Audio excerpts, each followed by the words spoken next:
YS వివేక హత్య కేసులో అవినాష్ రెడ్డిని సిబిఐ అధికారులు ప్రశ్నించారు. 4 గంటలకు పైగా అవినాష్పై ప్రశ్నల వర్షం కురిపించారు. దస్తగిరి స్టేట్మెంట్ ఆధారంగా అవినాష్ని విచారించారు. సీన్ రీకన్స్ట్రక్షన్లో సిబిఐ సేకరించిన ఆధారాలపై ప్రశ్నలు సంధించారు.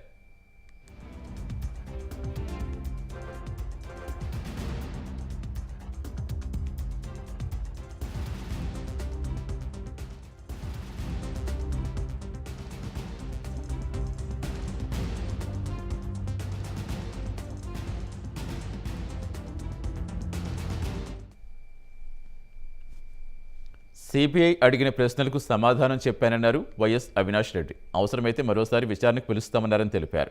విచారణ పారదర్శకంగా జరగాలని సిబిఐని కోరినట్టు వివరించారు. ఈ కేసులో తనపై కొందరు తప్పుడు ప్రచారం చేస్తున్నారని, సిబిఐ విచారణ తప్పుదో పట్టించేలా కొందరు వక్రీకరిస్తున్నారని ఆరోపించారు.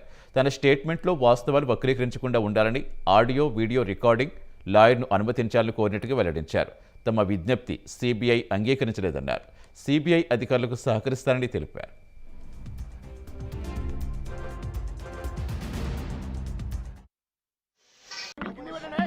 కొన్ని రోజుల క్రితం సిబిఐ వారు నాకు నోటీసులు అందించడం జరిగింది.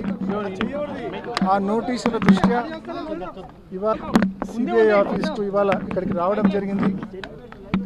దాదాపు గడిచిన 4 గంటలుగా పూర్తి స్థాయిలో సిబిఐ వారు మరి ఐఓ గారు అడిగిన క్వశ్చన్స్కు నాకు తెలిసిన సమాధానాలన్నీ కూడా, నాకు తెలిసిన డీటెయిల్స్ అన్నీ కూడా వారికి ఇవ్వడం జరిగింది. అవి ఇప్పుడు డిస్క్లోజ్ చేయడం బహుశా కరెక్ట్ కాదు కాబట్టి నేను ఆ డీటెయిల్స్లోకి వెళ్ళడం లేదు. మళ్ళీ అవసరమైతే మళ్ళీ పిలుస్తాము కొన్ని రోజుల తర్వాత అని వారు చెప్పడం జరిగింది. అవసరమైన పక్షంలో మళ్ళీ వారు పిలిచిన పక్షంలో తప్పకుండా అటెండ్ అయ్యి మళ్ళీ వాళ్ళకి ఏదైనా సందేహాలున్నా తప్పకుండా నా తరపున నివృత్తి చేసే కార్యక్రమం చేస్తాం. అడిగిన మాట వాస్తవమే. మీరే గమనించండి, గడిచిన కొంతకాలంగా ఈ కేసుకు సంబంధించిన విచారణలో ఒక సెక్షన్ ఆఫ్ మీడియా విపరీతమైన వక్రీకరణలకు గురి చేస్తూ ఉంది. వార్తలను వక్రీకరించి, వాస్తవాలను వక్రీకరించి ఇన్వెస్టిగేషన్ తప్పుదోవ పట్టించే కార్యక్రమం చేస్తుంది. క్యారెక్టర్ అసాసినేట్ చేసే కార్యక్రమం చేస్తూ ఉంది. ఇవన్నీ జరగకూడదు అంటే నేను ఏం భావించానంటే video coverage, audio coverage, advocate presence ఇవన్నీ ఉంటే కన్నా రేపొద్దున నేను ఇచ్చే స్టేట్మెంట్స్ కానీ, నేను మాటలు కానీ వక్రీకరణకు గురి కావు కదా.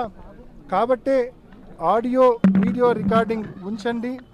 ట్రాన్స్పరెన్సీ కోసం, ఫెయిర్ ఇన్వెస్టిగేషన్ కోసం అడ్వకేట్స్ను కూడా along with audio, video recording అడ్వకేట్స్ని కూడా అలో చేయమని రిక్వెస్ట్ చేశాం.